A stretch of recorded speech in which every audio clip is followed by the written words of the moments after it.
सुबह है उम्मीदों की बदली जिंदगी, फूल खिले हैं आशाओं के अब मिली है खुशी, सब मिलके गाएंगे खुशियाँ मनाएंगे, हमको करेंगे दूर। रेडियो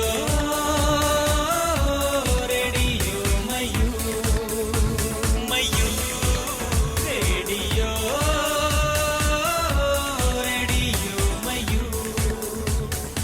रेडियो मयूर 90.8 FM। सुने अपने दिल की आवाज। शुभ प्रभात पंडित जी, शुभ प्रभात। आओ क्रूर सिंह, बहुत जल्दी उठ गए। यक्कू पंडित जी, रात भर सोया ही कहाँ कि जल्दी उठने का सवाल पैदा होता है। हाँ, बेगानी जगह पे अक्सर नींद देर से आया करती है। कोई बात नहीं, एक दो रोज में सब ठीक हो जाएगा। नहीं नहीं पंडित जी, ऐसी बात नहीं है। इन मोहल्लों में हमारे थूक से चराग जलते और बुझते हैं, और इक्का सेठ एकता बोटी बांटता है। मंत्री मिर्ची सेठ, नमस्ते। मैं एसीपी राठौड़। एसीपी राठौड़, मुंबई? इतनी दूर से? हाँ, कुछ काम ऐसे होते हैं जिनके लिए दूर तक जाना पड़ता है।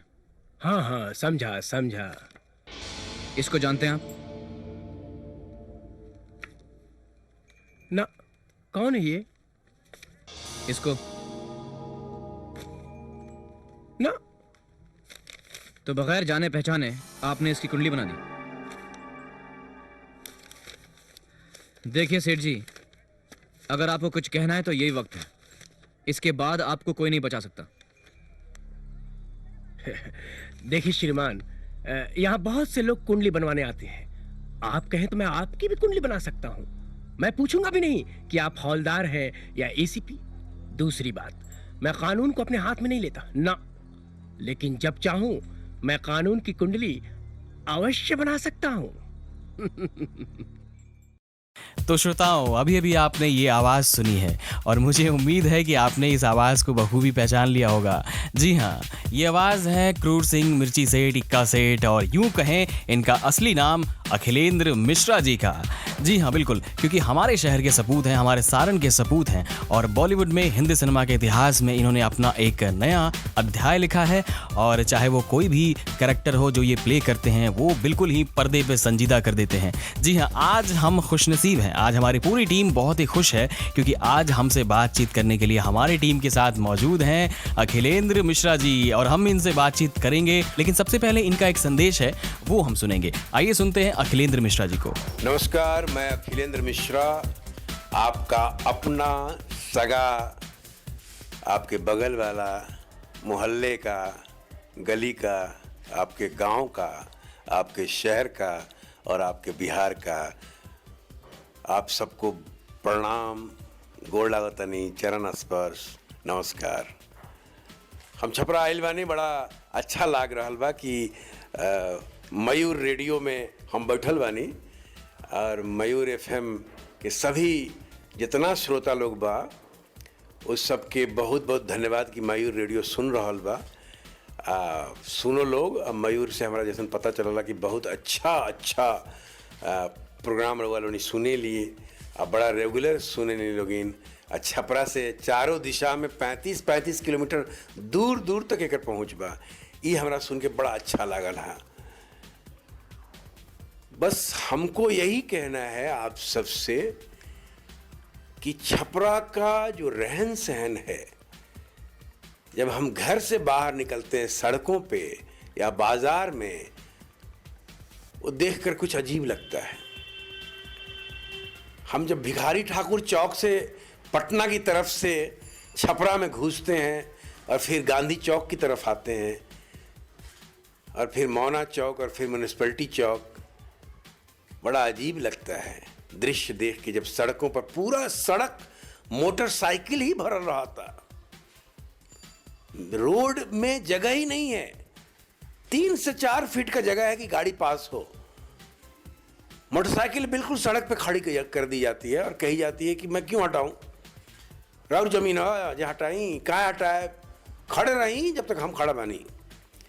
तो ये अनुभव मुझे अभी हुआ, बड़ा कमाल अनुभव हुआ जब मैं पटना से आ रहा था।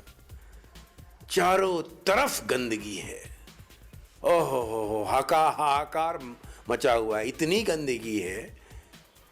प्राइम मिनिस्टर ऑफ इंडिया पता नहीं क्या स्वच्छता अभियान के बारे में बोल रहे हैं। एक बार आकर छपरा को देखना चाहिए, हमारे अपने छपरा को। मैं शिकायत नहीं कर रहा हूँ, मेरी अपनी जगह है, इसलिए मैं बोल रहा हूँ इस अधिकार के साथ, और मुझे बोलना भी चाहिए। मैं किसी और शहर के लिए इतना नहीं बोलूँगा जितना मैं अपने छपरा के लिए बोल रहा हूँ। एक संस्कार बन गया है लगता है ऐसे सड़कों पे गंदगी फैलाने का, सड़कों पे गाड़ियाँ और मोटरसाइकिल पार्किंग करने का, और सड़कों पे ही ठेला, लाइन से ठेले लगे हुए हैं, इतने ठेले लगे हुए हैं, और ठेलों पे भीड़ लगी हुई है खाने पीने की चीज़ों की और खाने पीने वालों की। ये बड़ा ही एक अजीब दृश्य है।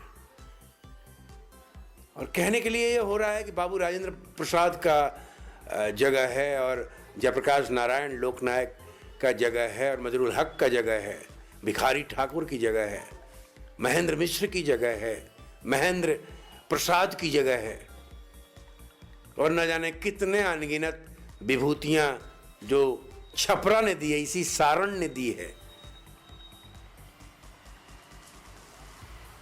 अजीब लगता है कि गर्व हम उन विभूतियों पे करें, या सड़क पे जो पार्किंग सिस्टम है, जो ट्रैफिक सिस्टम है छपरा में, या सड़कों की जो हालत है। 40 साल पहले जो सड़कें थी, जो मैं जब छोटा था तो जो सड़कें बनी थी, वो सड़कें वैसे की वैसे ही है, वही सड़कें हैं, और खड्डे हो गए हैं और टूट फूट गया है। फुटपाथ की हालत तो पूछिए मत, इतना गंदा हो गया है। छपरा जेल के पास सुअर जो ओलता था वैसे ही ओल रहा है। पहले तो 2-4 था, अब 10-20 हो गए हैं जगह जगह पे। कई जगह देखा हमने, पूरे छपरा का बहुत बढ़िया भ्रमण किया मैंने। धर्मनाथ मंदिर के अंदर शादियां होती हैं, लोग आते हैं शादी करने, इतना गंदा है। हनुमान जी के फोटो के पीछे इतना कबाड़ा रखल बा है, समझ में नहीं क्या हुआ कि कौन लाइफ स्टाइल है, जीवन जिए के कौन सी शैली है ये। पहले ऐसा कुछ नहीं था। जैसे जैसे टेक्नोलॉजी हाई लेवल का होता जा रहा है, हमारा जीवन शैली जो है और खत्म होता जा रहा है। मैं कुछ बोलना नहीं चाह रहा था, लेकिन का कहीं कहाते नहीं खे, आ कहला बिना रहाते नहीं खे। जन्म धैला में लागत लाज, और ना मालूम कैसन हो गई हमार समाज। केकर दबाव बा भाई, किसका प्रेशर है, कौन रोक रहा है साफ सफाई रखने से, पार्किंग सिस्टम ठीक करने से, ट्रैफिक सिस्टम ठीक करने से। वोटें तो सब देते हैं, अब वोट लेने सबको ही आते हैं। सड़कें क्यों नहीं बन रही हैं, ट्रैफिक सिस्टम क्यों नहीं ठीक हो रहा है। जयप्रकाश विश्वविद्यालय का पिछले 3-4 साल से एग्जामिनेशन ही नहीं हुआ, परीक्षा ही नहीं हुई। क्या भविष्य होगा हमारी नई पीढ़ी का। लॉर्ड मैकाले 1838 ईस्वी में 2 फरवरी को ब्रिटिश पार्लियामेंट में उसने ये बात कही थी कि मैं, एक देश है जिसका नाम है भारतवर्ष, जो मैं घूम के आ रहा हूं, गांव गांव, शहर शहर, जहां एक भिखारी नहीं दिखता, जहां एक चोर नहीं दिखता, जहां एक कूड़ा करकट नहीं दिखता, जहां लोगों का मोरल इतना हाई है, इतने समृद्ध हैं अपनी बुद्धि को लेके, अपनी ज्ञान को लेके, अपनी व्यवहार को लेके, अपनी मर्यादा और मान को लेकर इतने समृद्ध हैं। और इसका कारण है यहां का भारतवर्ष का एजुकेशन सिस्टम, शिक्षा प्रणाली, गुरु शिष्य परंपरा। लेकिन मैं एक ब्रिटिशर्स होने के नाते ये संकल्प लेता हूं कि एक ऐसा शिक्षा प्रणाली मैं इस देश में लाने जा रहा हूं जो इस देश की संस्कृति को, सभ्यता को, कल्चर को, संस्कार को, व्यवहार को, जो मोरल वैल्यूज हैं, जो जीवन शैली है, जो सम्मान है, बड़ों के प्रति आदर है, वो शिक्षा है, वो सब कुछ खत्म कर देगा। लॉर्ड मैकाले ने जो सपना देखा था और जो शिक्षा प्रणाली हमारे देश में लेकर आया था, आज वो हकीकत में बदलने में सबसे आगे मेरा ख्याल है छपरा ही है। ऐसा मुझे लग रहा है देख के। बच्चों को और कुछ सिखाना ही नहीं है, सिर्फ किताबें पढ़ानी है। सिर्फ किताबें पढ़ा दे, 50,000 लाख रुपया महीना के कमाओ लोग, बबुआ लोग, और कुछ नहीं के सिखावे के। जीवन काहे के मिलल बा, हमने क्यों धरती पे जन्म लिया है, इसका एक मकसद है। अपनी नई पीढ़ी को वो मकसद बताइए, उससे रूबरू करवाइए। कभी यही भारतवर्ष का पाटलिपुत्र राजधानी हुआ करती थी। सम्राट अशोक और चंद्रगुप्त जैसे सम्राट हुए, चाणक्य जैसा वाणिज्य और राजनीतिक अर्थशास्त्री हुआ, गौतम बुद्ध और महावीर की भूमि, पाणिनि और बाबा नागार्जुन की भूमि, रामधारी सिंह दिनकर और फणीश्वर नाथ रेणु की भूमि। हम क्या कर रहे हैं आज? हम किस तरफ जा रहे हैं? क्या हमारी नई पीढ़ी को बताना जरूरी नहीं है कि हमारा बिहार एक कला, संस्कृति और सभ्यता का विरासत है? और हम क्या कर रहे हैं? हमने अपनी विरासत को सुला दिया है। हमारी ये कला, संस्कृति, सभ्यता, लोक नृत्य, लोक संगीत, साहित्य सब सुप्त अवस्था में पड़ी हुई है। हमारी नई पीढ़ी के अधिकांश बच्चे अनभिज्ञ हैं। जब अपनी कला, अपनी परंपराओं, अपनी सभ्यता, संस्कृति, मान सम्मान, व्यवहार, प्रतिष्ठा, मर्यादा इससे अवगत होंगी हमारी नई पीढ़ी, तो जाकर उनकी जीवन शैली बदलेगी, उनके व्यक्तित्व में निखार आएगा। और न कि सिर्फ छपरा, दुनिया के किसी भी कोने में जाकर वो खड़े होंगे तो लोग कहेंगे कि ये बच्चा सारन का लाल है, ये छपरा का लाल है। वो छपरा जहां ऐसी ऐसी विभूतियां पैदा हुई हैं। लेकिन वो तब होगा जब यहाँ की सड़कों की गंदगी साफ होगी, ट्रैफिक सिस्टम सुधरेगा, पार्किंग सिस्टम सुधरेगा, जो मस्तिष्क का जो स्तर है, एक माइंडसेट है, वो बदलेगा।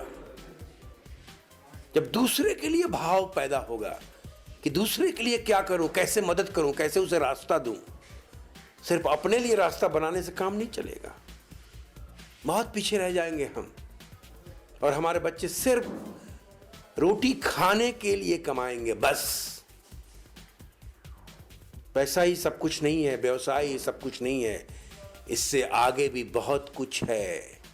दायित्व, परंपराओं के प्रति दायित्व, कला, संस्कृति, मर्यादा और सभ्यता के प्रति दायित्व, मान सम्मान आदर के प्रति दायित्व, ज्ञान और शिक्षा के प्रति दायित्व, ये दायित्व निभाना पड़ेगा हमें। तब जाकर एक सुंदर जीवन हम जी सकेंगे और हमारी पीढ़ी बहुत ही सुंदरता से अपना जीवन गुजारेगी। आने वाली कई पीढ़ियां खुशियों से झूम उठेगी कि हमारे पूर्वज ऐसे थे, हमारा रहन सहन ऐसा था, हम और बेहतर कैसे हों।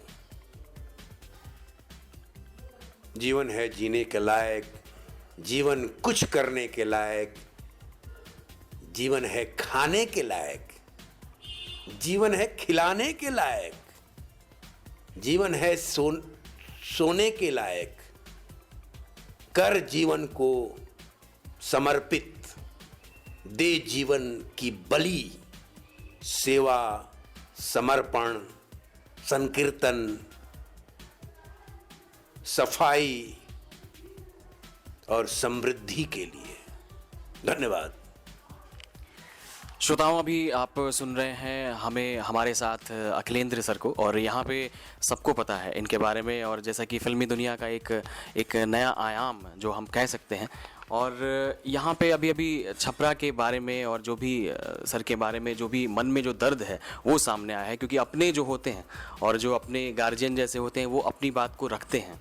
और श्रोताओं यहाँ पे आपको थोड़ी सी जानकारी और दे दें कि सर यहाँ पे हमारे कुछ श्रोता जानना चाहेंगे, जैसे नए लड़के अगर स्टार्टिंग की उनकी पढ़ाई लिखाई हो रही होगी या फिर वो भी फिल्मी दुनिया में अपना कुछ नया करना चाहते हों, तो थोड़ा सा उनको भी हौसला मिलेगा जब ये जानेंगे कि आप बचपन में कैसे क्या करते थे या फिर स्कूल कॉलेज के दिनों में कैसे अपने आप को यहाँ पे छपरा में शुरुआत किए थे। तो इसके बारे में थोड़ी सी जानकारी आप दे सकते हैं। नहीं, हमारी शुरुआती शिक्षा दीक्षा जो 4 साल तक हुई वो तो गुरुकुल में मैं रहा। महुआ एक जगह है हाजीपुर जिला में, वैशाली ज़िला में, मेरा ख्याल वैशाली ज़िला में है अभी, या अभी मुजफ्फरपुर ज़िला में हो गया। तो महुआ में मेरे फादर पोस्टेड थे वहाँ पे, पिताजी सेंट्रल कस्टम में थे, वो सेंट्रल एक्साइज कस्टम सुपरिटेंडेंट थे। और गुरुकुल के बाद मैं फिर फादर की जहाँ जहाँ पोस्टिंग हुई वहाँ मिडिल स्कूल हुआ, हाई स्कूल हुआ, फाइनली मैं ज़िला स्कूल छपरा आ गया। और बड़ा मैं भी गर्व के साथ कहता हूँ कि डॉक्टर राजेंद्र प्रसाद ने जहाँ से मैट्रिकुलेशन किया मैंने भी वहीं से किया है। तो बड़ा आनंद आता है ये कहने में भी और उस समय पढ़ने में भी। तो मैट्रिकुलेशन वहाँ से किया, ज़िला स्कूल से, छपरा से। और फिर यहीं से राजेंद्र कॉलेज से हमने बीएससी फिजिक्स ऑनर्स किया। एमएससी में मैं जाने ही वाला था, लेकिन मुझे लगा कि अगर एमएससी में चला गया और थ्रू आउट जैसे फर्स्ट क्लास आ रहा है तो कहीं लेक्चरर ना बन जाऊं। इंजीनियर नहीं बन पाया, क्योंकि माताजी चाहती थी मैं इंजीनियर बनूं। आईआईटी दिया, बीआईटी दिया, यहाँ तक कि पॉलिटेक्निक दे दी कि जूनियर इंजीनियर बन जाऊं, लेकिन नहीं बन पाया। माँ की ख्वाहिश रह गई। और फिर तय किया कि नहीं, एक्टर ही बनूंगा। ये अभिनय का कैसे आया, आपको लगा कि अब हमें एक्टर बनना है? जब मैं 8वीं क्लास में था मैंने अपना पहला प्ले किया था, गौना के रात। भोजपुरी नाटक थी मेरे गांव में, दुरौंदा थाना कोल्हुआ गांव है, वहाँ पे दशहरा में 2 नाटक हुआ करते थे, अभी भी हुआ करते हैं। तो वो उसमें जो भोजपुरी नाटक था, बाल विवाह पे वो नाटक था और एक लड़का चाहिए था उनको, बच्चा। मैं 8वीं क्लास में था, मैं फिट था उस रोल में, तो मुझे वो रोल मिल गया, मैंने किया और भी प्लेस किया हमने। छपरा में हमने महेंद्र मंदिर, जो ज्योति सिनेमा के नाम से मशहूर है, महेंद्र मंदिर में हम नाटक करते थे। हमारा एक एसोसिएशन था, बहुत एक्टिव था, एमेच्योर ड्रामेटिक एसोसिएशन, जिस छपरा की उस वक्त की बड़ी बड़ी जो हस्तियां थीं, Uday Shankar Rukhyar professor doctor Rasik Bihari Verma, Pashupatinath Arun advocate, Mohammad Zakaria education officer, adult education officer Vachaspati Mishra, कई लोग थे, दर्शन स्टूडियो वाले थे शब्बीर बाबू, कई लोग थे, मतलब नाम में पिंटू, जिसको आदित्य श्रीवास्तव बोलते हैं, जो भगवान बाजार के हैं। ये काफ़ी लोग थे जो इससे एसोसिएटेड थे और मैं भी एसोसिएटेड हुआ उससे। और मेरी शुरुआत जो छपरा के पहले प्लेस हुई, जो डॉक्टर रसिक बिहारी वर्मा ने डायरेक्ट किया था, शरद जोशी का नाटक था, एक था गधा और फलादात खां। उसमें हमने चिंतक 3 की भूमिका अदा की थी और बड़ा आनंद आया वो करके। और फिर शुरुआत हो गई, फिर नाटक करता रहा। जब इंजीनियर नहीं बन पाया, इंजीनियरिंग में नहीं गया, तो हमने कोशिश की एक्टर बनते हैं, क्योंकि शायद वैसा कुछ मना स्थिति हो गई थी। लेकिन उस ज़माने में, ये मैं 80 के दशक की बात बता रहा हूँ, उस ज़माने में कोई भी लोग अपने बच्चों को, लड़कियां तो सोच ही नहीं सकते, लड़कों को भी फिल्म में नहीं भेजते थे। और लेकिन मैं गया किसी तरह सिफारिश करके। मैंने अपनी माँ को कहा कि अगर मैं एक्टर बन जाऊंगा तो मैं इंजीनियर भी बन जाऊंगा, डॉक्टर भी बन जाऊंगा, कलेक्टर एसपी भी बन जाऊंगा, जज भी बन जाऊंगा, वकील भी बन जाऊंगा, मैं सब कुछ बन जाऊंगा। उन्होंने कहा ऐसा कौन सा नौकरी है तुम सब बन जाओगे, कितना तनख्वाह मिलेगा? तो एनीवे, तो इस तरह की चीज़ें भी मुझे याद है। और फाइनली मैं फिर बॉम्बे गया, वहाँ Indian peoples theatre association IPTA के साथ मैं जुड़ा, जो पिछले 30 साल से मैं जुड़ा हुआ हूँ, थिएटर कर रहा हूँ। पहले मेरी थिएटर में शुरुआत हुई, थिएटर की तैयारी की मैंने, एज एन एक्टर अपनी पूरी तैयारी हुई मेरी। और फिर मैं टेलीविज़न में आया और फिर मैं फिल्मों में आ गया और ये सिलसिला चल रहा है। सर यहाँ पे जैसे फिल्मों की अगर हम लोग बात करें तो कई ऐसे दौर देखे हैं आपने, और हम लोग भी बचपन से देखते आ रहे हैं। एक समय था वीर गति का उसके बाद समय आया फिर कुछ आधुनिक फिल्मों का, जैसे रेडी की बात करें, या फिर उसके बाद लगान उसके पहले की है। तो इन सब एक्सपीरियंस जो रहा, टेक्निकली भी बहुत सारी चीज़ें बदली हैं। पहले फिल्में बनाई जाती थी अलग तरीके से, अब जो फिल्में बनाई जा रही हैं वो भी अलग तरीके से बन रही हैं। तो एज एन एक्टर आप कैसे देखते हैं, टेक्निकली मैच करना कितना मुश्किल होता है? नहीं, क्या है कि टेक्नोलॉजी तो अपनी जगह है, तकनीकी विकास तो बिल्कुल अपनी जगह है। एक्टर वैसे ही है, एक्टर की तैयारियां वैसे ही हैं, उसमें कोई टेक्निकल एस्पेक्ट नहीं ऐड हुआ है। एक्टर को अपनी सारी चीज़ें वैसे ही तैयार करनी है, वैसे ही जागृत करनी है सारी शक्तियों को। स्वामी विवेकानंद ने कहा है कि प्रकृति ने सारी शक्तियां मनुष्य को दी हैं और सारी शक्तियां हमारे भीतर ही हैं, हम ही आंख बंद करके बैठे हुए हैं। तो एक्टर की भी सारी शक्तियां, बल्कि एक्टर नहीं, हर इंसान की सारी शक्तियां अंदर ही है, बाहर कुछ ढूंढने की जरूरत नहीं है। जरूरत है उसको जागृत करने की। वो किस क्षेत्र में है, उस क्षेत्र की चीजें जागृत हो जाएंगी और उसमें एक्सेल करेगा, वो कमाल करेगा, इतना एक्सप्लोर करेगा, कोई एक्स्ट्रा ऑर्डिनरी होगा, आउटस्टैंडिंग होगा। लेकिन ज़रूरत है उसको जागृत करने की। जागृत करने की जो विधि है, जो प्रोसेस है, वो करेक्ट होना चाहिए, उसके लिए करेक्ट टीचर मिलना चाहिए। मिट्टी कहता है कुम्हार से कि मुझे चाक पे रह के तराश दो, कुछ बना दो। तो कुम्हार पूछता है, कुम्हार कहता है कि क्यों भाई, क्यों चाक पे आना चाहते हो? चाक तो घूमता रहता है, बहुत दिक्कत होगी। मैं मिट्टी को पूरा लोथा बनाता हूँ, पहले पटक पटक के, फिर चाक पे डालता हूँ, फिर घुमाता हूँ, फिर उसको एक अलग शेप देता हूँ। तो कहा कि नहीं, अभी तो मैं सिर्फ मिट्टी हूं, लेकिन मुझ में पानी नहीं समा सकती, पानी नहीं समा सकता मुझ में। मैं चाहती हूं कि पानी समाए मुझ में, मैं पानी को रोक लूं अपने अंदर। और पानी को रोकने का काम तुम जैसा कहार ही कर सकता है मुझ मिट्टी के साथ। तो मुझ मिट्टी को कुछ ऐसा बना दो, ऐसा तराश दो, ऐसा कुछ आकार दे दो कि मेरे अंदर अगर पानी आए तो थम जाए, वो रुके, और फिर उस पानी का रसास्वादन जो है मनुष्य करे। उसी तरह एक कुम्हार सही मिलना जरूरी है, और वो है शिक्षक। शिक्षक सही होना चाहिए। समाज का निर्माण होता है शिक्षक से। गुरु और शिष्य की जो परंपरा थी, वही शिष्य की परंपरा लानी होगी। उस मर्यादा को भूलना नहीं होगा, लांघना नहीं होगा। उस मान सम्मान को बराबर रखना पड़ेगा शिक्षकों के लिए छात्रों को। बहुत सारी घटनाएं होती है, मैं सुनता हूँ, बड़ा अजीब लगता है। ऐसा नहीं होना चाहिए। अभी जैसे यंगस्टर्स हैं वो देख रहे हैं कि भाई हम लोग का जो ट्रेडिशन है, एक तरीके से गार्जियन भी यही कहता है कि फलाना का लड़का इंजीनियर बन रहा है तुम भी बनो, फलाना का लड़का डॉक्टर बन रहा है तुम भी बनो। लेकिन हमारे जो फील्ड से जुड़े जिसमें जाना चाहते हैं, तो पेरेंट्स भी यही सोचते हैं कि नहीं, ये फील्ड सही नहीं है, या फिर ऐसा है, तुम इसमें क्या करोगे। तो मैं चाहता हूँ कि आपके तरफ से एक संदेश जाए उन अभिभावकों के लिए भी कि कैसे वो लोग अपने बच्चों को प्रेरित करें कि ये भी एक करियर ऑप्शन हो सकता है। आप एक प्रेरणा स्रोत हैं हमारे जैसे जितने भी युवा साथी हैं उनके लिए, तो उनके लिए, उनके अभिभावकों के लिए एक संदेश। नहीं, देखिए, अभिभावकों को सबसे पहले पेरेंटिंग आना जरूरी है।